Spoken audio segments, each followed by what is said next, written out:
Good morning. Today is August 23rd, 2022, and about, let me see, 2 months into the garden season. It's kind of crazy how fast time flies, but this one's for you, MommaD.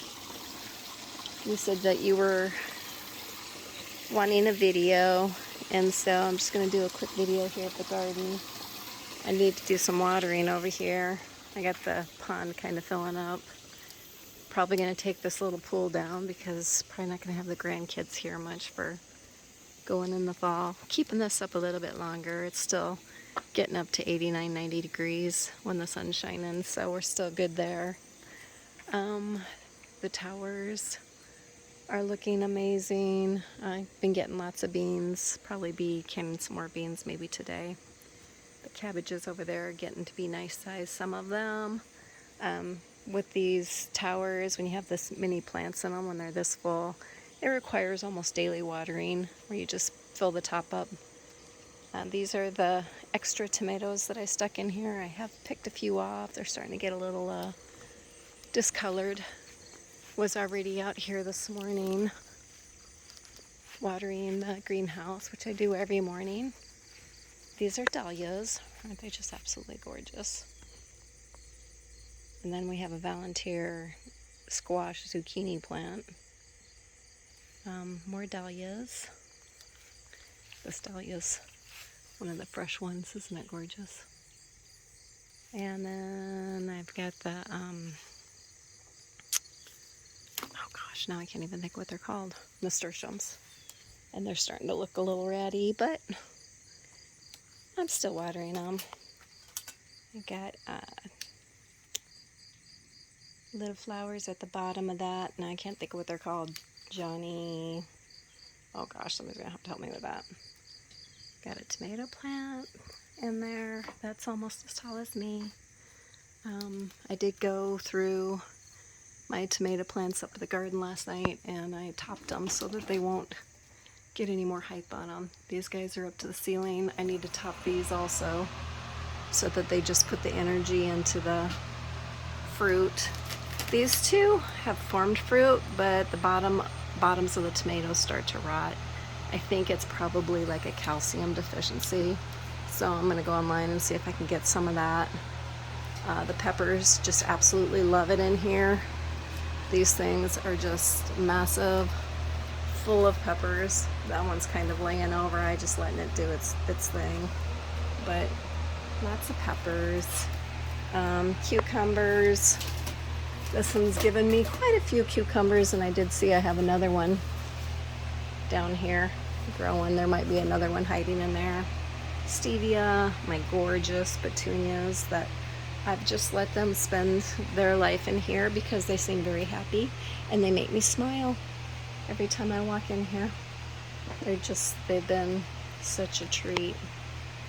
So much fun.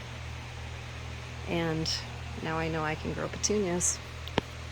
And this one even has a tomato or two on it, which is exciting. Actually, there's even more right down here. And, oh, we have squash over here. Now these plants are starting to look a little bit, which is typical for fall, a little bit gnarly.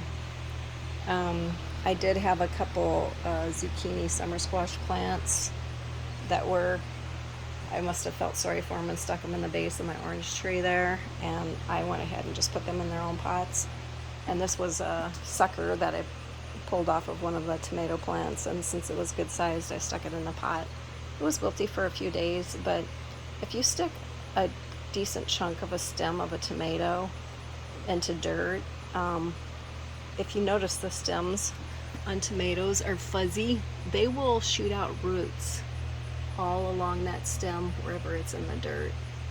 So they'll typically take off. So whether he ends up getting to the point of forming fruit, I don't know, but he has a chance. This is my avocado tree. These are my avocado trees. This one's got, when it shoots out new leaves, they're kind of a reddish color. This one's got new leaves coming out. That one's got a new set of leaves. This one took the longest because it didn't actually have a shoot on it. It just had roots on it when I put them in the pots. But these are since we ate the avocados at the end of May. And so when you think about that, May to June, June to July, July to August, that's 3 months. And I've got some nice sized avocado trees, which will be going in the house with me. I picked these guys off of this one this morning. So now we're gonna head up to the garden. And where did I set my basket? I'm planning on picking some beans. So I got my basket and my skizzers.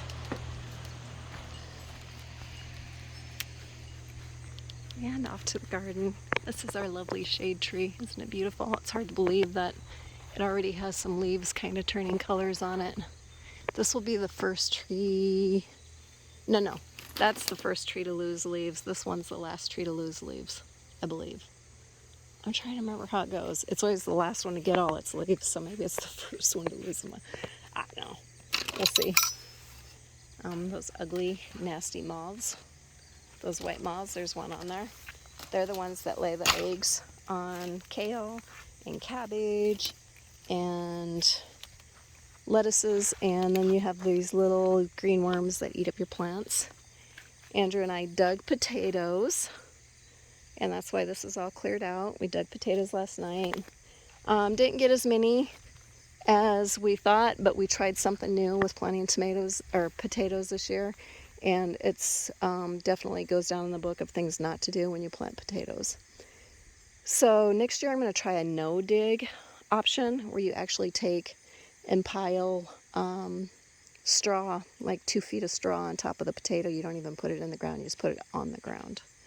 And then when you're ready to harvest the potatoes, you literally just pull the straw away. And you have to add straw kind of as you go, because as they're growing and as the, just from weather and what have you, the straw kind of gets compacted down. So you kind of add straw as you go, and heal it up around the plants like you would dirt, typically. And what we did this time that I would never do again is we actually drilled holes. We didn't till the dirt and drop the potatoes in. Well, the dirt was too hard.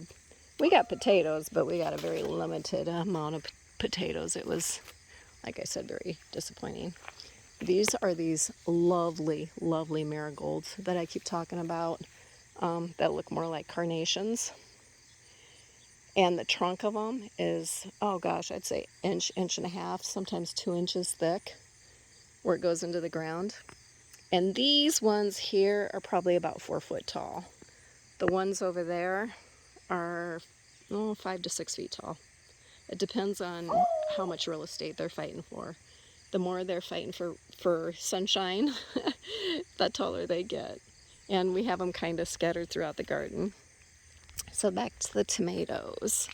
I've picked quite a few tomatoes. I did, like I said, I came through and started to top these so that they put all their energy into the fruit that they're setting or already have set. And that way you get bigger fruit, and it's getting to the time of year where they're gonna run out of time to produce the fruit. So that's why I decided it was time to top them.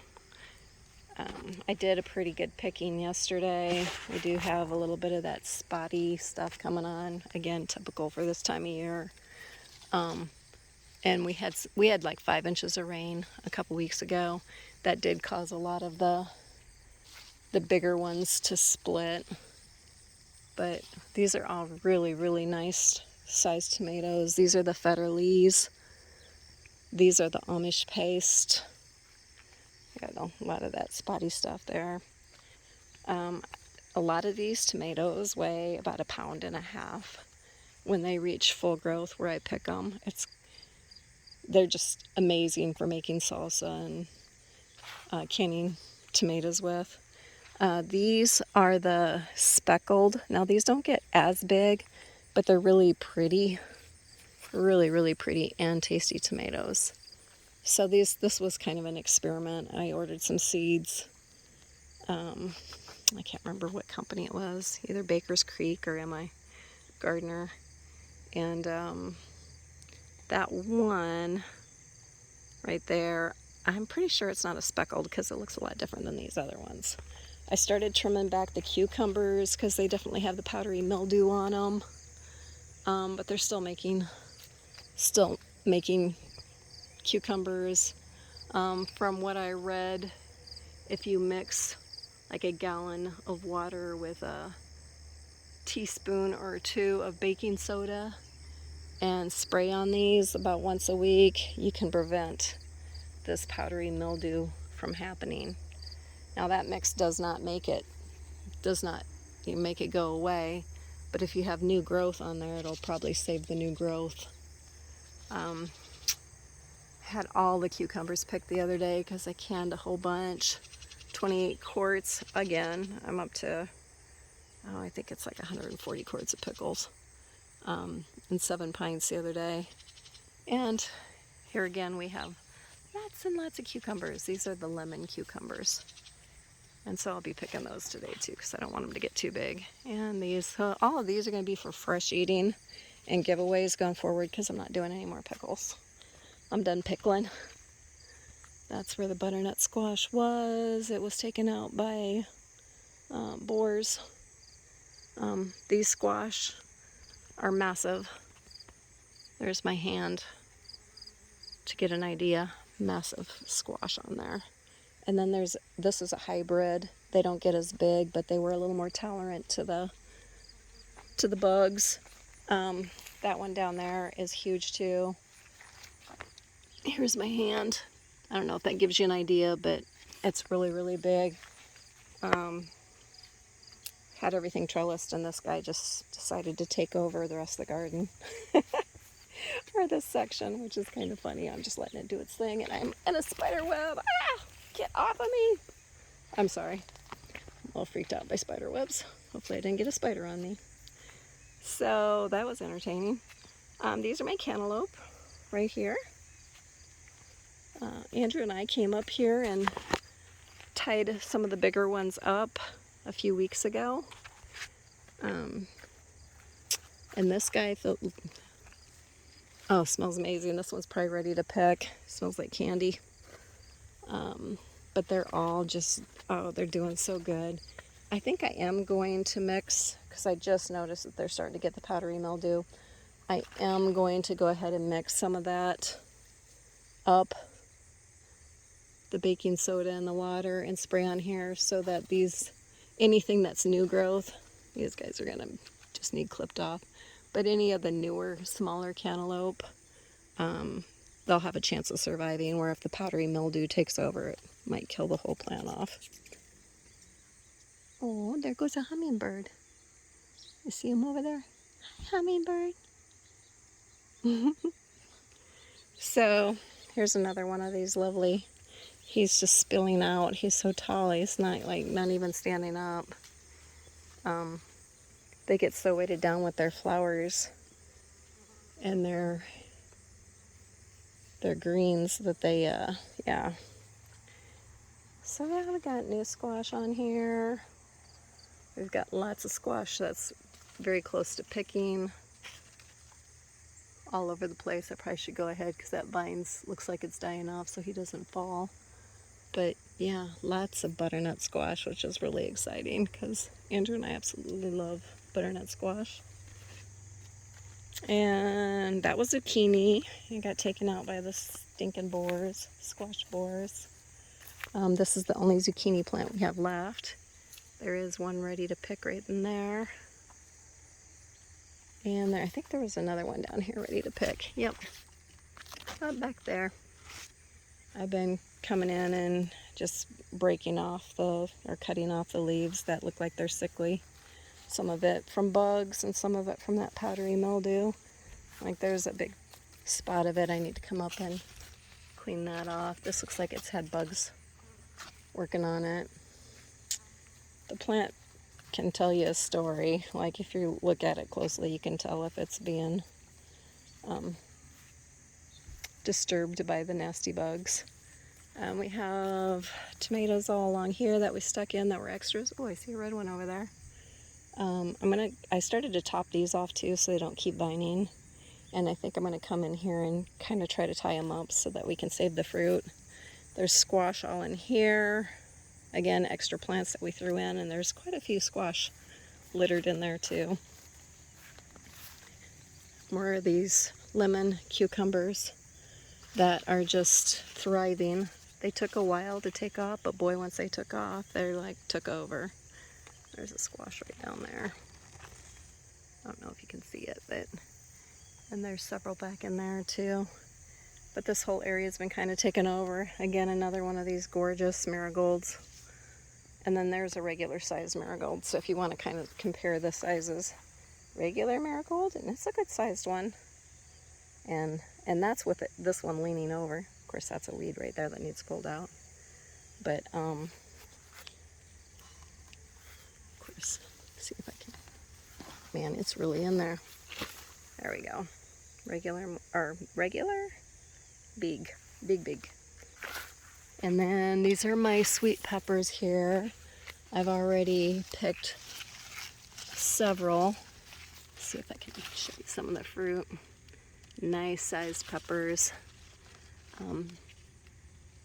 And they're just loaded. And this is in a raised bed that I created from a wading pool, a child's wading pool. I drilled holes in it. This is some of our onion, just green onion. Of course, it's not getting a lot of sunlight, but it's kind of scattered in there because I've got basil growing in there, and then the tomatoes, lots of peppers. And there's also an orange sweet pepper in here too. That's more of a pointy one. Got one starting to turn orange in there. Pretty. These are my summer squash. They're definitely getting hit hard with bugs and the powdery mildew right now. Another marigold that's spilling out. I've trimmed these back a lot because they had a lot of the powdery mildew, and I cut back all those leaves because that was one of the things that I've learned is if you can cut back the sickly stuff, that like all of this looks healthy, and I cut back all the sickly stuff, and then it will probably produce a little bit longer. We've been very blessed with what we've gotten though. Another one of those marigolds. And these are our hot peppers. These are a mild hot, but not really hot at all. And then our jalapenos. And these, it says they're supposed to get 5 inches long, but I don't know, we might just be picking them too soon because they've only been like 3 and 4 inches. More marigolds. This is my strawberry bed. That's my cilantro bed, but it goes to seed really fast when it gets warm out. And this was strawberry plant that MommaD gave us last year. Looks like I get some little garden snacks this morning. And then I planted some more strawberry plants around the perimeter. And they've got new shoots all over, so this should be full next year. More of the marigolds. Aren't they just gorgeous? Regular sized marigold, big marigold. My hand's falling asleep from holding the phone. Aren't they just gorgeous? This was my onion garlic bed, and now it is my kale bed with some basil. Basil's very prolific. If you plant basil, it does quite well. It loves, from what I know, all weather. Got volunteer beans going up, got grapevines going up there, more volunteer beans going up there, and then these are all our sugar snap peas on the other side. And the sugar snap peas these are a vining one. So they get 5-6 feet tall. We came through and picked last night, but we decided last night was the last picking for the peas, and all the rest of these are going to be left to go to seed, so we have seed to plant next year. And that's what these came from, was seed I planted last year. I might have to eat a few more though. And they like the cooler weather. Is that beans? Those are beans. But they've still been setting fruit. They've still been making more peas, so we'll see. I might end up doing one more picking if it seems like they're still coming on strong. This is from one of the volunteer beans. And then I was just going to do a quick peek. Okay, look, more marigolds. And these I'm looking straight at like eye level. So these are at least, they're over 5 foot tall. This one, same thing. Very tall. Aren't those gorgeous? They're just amazing. It's funny, they remained green for the longest time. And we were thinking that they weren't going to form flowers. And had almost given up on them. And then we noticed buds. We noticed that they started to have little buds on them. We're like, oh, they are going to flower. And they were probably about 2.5 feet tall at that point, maybe 3 feet. And next thing we know, we have this. So I'm definitely going to save some seed from those, because they're going to be something we're going to want to plant again, because like I said, they're just absolutely gorgeous. This is our second year of this green grapes. And then we have 2 new ones because I lost one last year. So we got one right there that's vining up, one right there, and then the one that's I thought was dead, and I went to dig it up and I saw that there was green roots in there, and so I buried it, and this is what it's done. It's shown me that it's truly alive. This is my hibiscus that winters through in Iowa. It's a hard, I can't remember exactly the name, but it's a hardier one that actually, if you just cover the base with some straw or grass, that it actually winters through just fine. And this was at probably about 1/8 of the size last year when we put it in the ground compared to what it is now. And I'm probably being generous when I say 1/8. It's just massive now. I don't know if you can tell by this video, but it's probably 6 feet wide. It's taken over. This is supposed to be a walkway. No longer a walkway between the beans. And these are volunteer beans that came up here. And this, and the marigolds, that's completely closed off now. So these are our pole beans. I'll be going in that tunnel. It's our trellised area for the beans. These are my butterfly bushes. They kind of looking like they're coming towards the end. I've cut the dead stuff off several times, but the butterflies have just absolutely loved them. And more marigolds and the beans. So this was my original plan of coming up here this morning, is to pick beans. These are the pole beans, and if you pick them young, you can can them like string beans or cook them like regular string beans.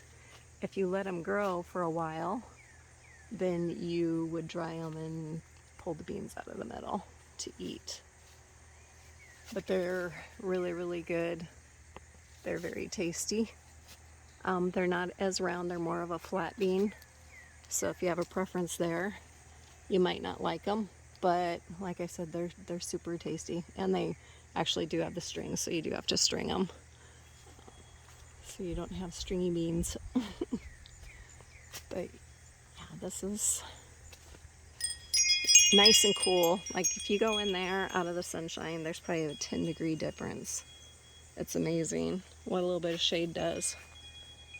So this is what we have this year, just one of these. Last year, this trellis was also completely covered in beans. Since I'm doing the regular bush beans down in the greenstock towers, I'm decided only to do one trellis of this. Plus, we've kind of rearranged things since we have 3 trellises over there now with the cucumbers and squash. And so we just did the 2 trellises up here. This is my cabbage bed. I need to just go ahead and take this cover off. I've picked about 10 heads of cabbage, and I have sauerkraut making right now. That'll be ready to can probably in another couple weeks. This also has dill in it, and I use the dill in my pickles, some of them. And it looks like I need to turn the water on because that looks really, really dry right now. So this is my water setup. I have it, I think 7 different areas. Let me see, that's the cabbage there. It's set on a timer, so I can set it for an hour to water. It's my gorgeous zinnias all around the front of the garden, and I have weeds in here that need to be pulled. Some more cabbage in there, more kale at that other end, and the rest is mint. That's decided it owns that area. But then I have to come over here and turn on the water, because this line right here feeds that other line down below. 2 years ago, Andrew set up a watering system for me that was similar to this. Not as big because we had a little less garden then. But this year, he was so busy that I took it upon myself to get it all set up. And it's actually worked out quite well. I set the timer for an hour, 15 minutes. And then it will just shut off. So if I forget about it, I don't have to worry about it running forever. And then I set the timer inside to remind me to come up and turn it onto a different section of the garden. But it's a little bit of a wayward garden right now. It's kind of overgrown with weeds in some areas, but you know, this is my happy place. And MommaD got me and Andrew a table and 2 chairs to put up that here, because I'd mentioned that I thought it'd be really cool just on the other side of that to have a little table and chairs. So once Andrew gets that put together for me, I'm going to set that up. And then I'm thinking at some point I actually might bring in like pea gravel and spread in all the walk areas versus putting the grass and that down, so it's a little easier to maintain. So here's my gorgeous zinnias, and I do need to come in and deadhead them. Those little green beetles are definitely trying to gobble them up, but there's a fresh one. Isn't that beautiful? I've picked these a few times and put them in vases. And the reason you want to deadhead them, though, is if you want new growth, you need to take off the old stuff. Like that one needs to be deadheaded. Typically, I see a bumblebee out here when I'm taking pictures of these guys, but not today. But with that, I'm going to end this video. I hope you enjoyed this, MommaD. Love you.